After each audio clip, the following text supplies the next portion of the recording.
আর মাত্র একদিন পরেই পহেলা মে। পহেলা মে উপলক্ষে আলোচনা হবে, বক্তব্য হবে, র্যালি হবে, গান হবে, কোথাও কোথাও একটু ভোজ অনুষ্ঠান হবে। হোক, কিন্তু কথা হচ্ছে, আমরা কি শুধুমাত্র পহেলা মে দিবস আসলেই শ্রমিক অধিকারের কথা মনে করব, নাকি সারা বৎসর শ্রমিক অধিকার যেন নিশ্চিত করা হয় সেদিকেও লক্ষ্য করব? বলছি, গত 25 এপ্রিলের ঘটনা। ফিল্ম স্টাইলে ঢাকার গুলশানের নর্দা নামক এলাকায় একজন নির্মাণ শ্রমিককে পুরনো তার বা নির্মাণ সরঞ্জামাদি চুরির অভিযোগে হাত পা বেঁধে নির্যাতন করা হয়। নির্যাতনের পর নির্মাণাধীন 9 তলা ভবনের ছাদ থেকে ধাক্কা দিয়ে নিচে ফেলে দেওয়া হয়েছে। একটি টিনের ঘরের চাল ভেঙে সে নিচে পড়ে যায়। লোকজন ঢাকা মেডিকেল হাসপাতালে নিয়ে যায় তাকে।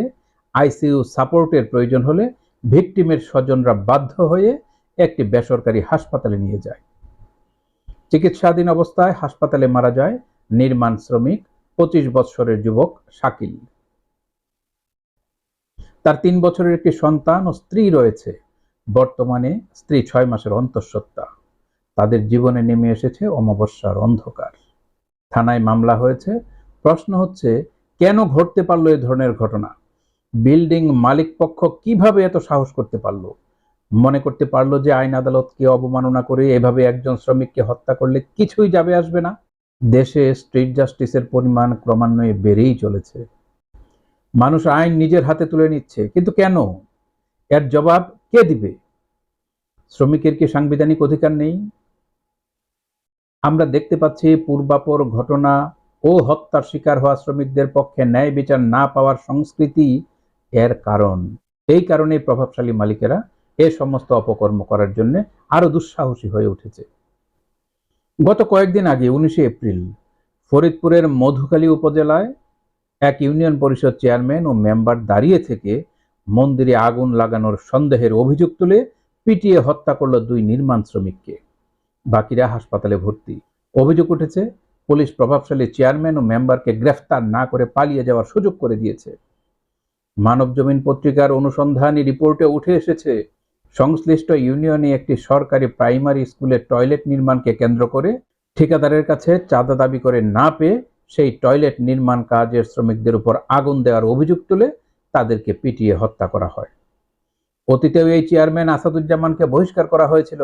পরে হাইকোর্ট থেকে নির্দেশনা নিয়ে আবারও দায়িত্ব পালনকালে এ জাতীয় ঘটনা ঘটালো। আমরা মানবাধিকার সংগঠন legal assistance for vulnerable society লিপসের পক্ষ থেকে বারবার গণতান্ত্রিক আইনের শাসনের প্রয়োগ ও প্রতিষ্ঠার কথা বলে এসেছি। দেশের প্রচলিত আইন শৃঙ্খলার প্রতি ক্ষমতাসীন প্রভাবশালীরা বারবার বৃদ্ধাঙ্গুলি দেখাচ্ছেন। গোটা দেশে একটি অরাজকতার পরিস্থিতি দেখা দিয়েছে। আমরা এ সকল অপরাধের প্রতিবাদ জানাই এবং প্রচলিত আইনে হত্যার অভিযোগে দোষীদের শাস্তি দাবি করছি। পাশাপাশি ভিকটিমদের পরিবারগুলোকে আজীবন ভরণ পোষণ সহ আনুষঙ্গিক খরচাদি দেওয়ার দাবি জানাচ্ছি। আমরা গত সপ্তাহে আবারও আরেকটি ঘটনা দেখলাম। নির্মাণ শ্রমিকদের নিয়ে যাওয়া হচ্ছিল রাঙ্গামাটির বাঘাইচুরী উপজেলার সাজেকে।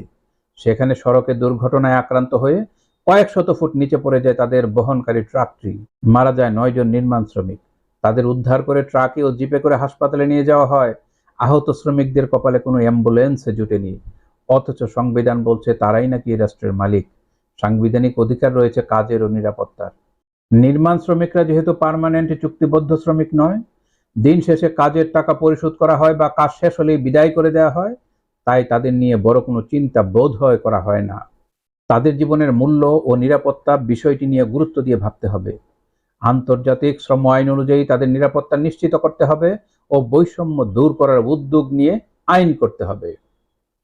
তাদেরও পরিবার রয়েছে, রয়েছে সুস্থভাবে বেঁচে থাকার, সুন্দর জীবনযাপন করার অধিকার।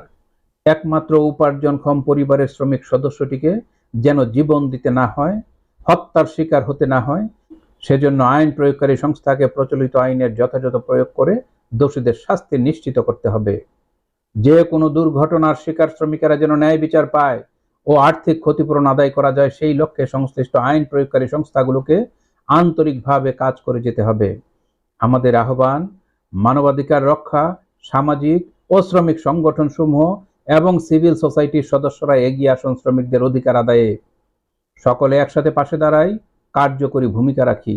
এতে করে ভালো থাকবে আমাদের শ্রমিকেরা। সকলকে ধন্যবাদ।